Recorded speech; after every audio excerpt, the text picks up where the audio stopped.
And that's got me thinking, like, what are we throwing out there? What are we inviting people into? Maybe instead of being reactive and seeing it as a negative, and people are coming out and they're reacting, you're just going, I'm giving you an opportunity to experience healing and freedom.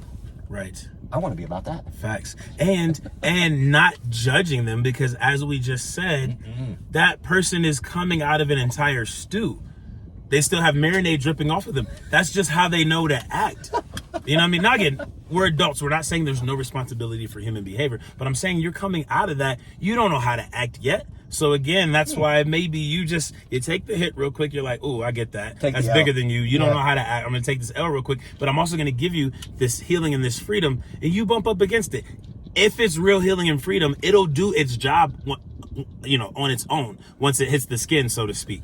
It'll do its own treatment. We just have to be strong enough to take that quick hit, take that quick L, and not get into that combative thing and blah, blah, blah, blah, blah, and understand, like, that's what they know at this point. Hopefully the residue will help them experience that healing. And maybe even duck out of the way every once in a while. For sure. I mean, you got to look out.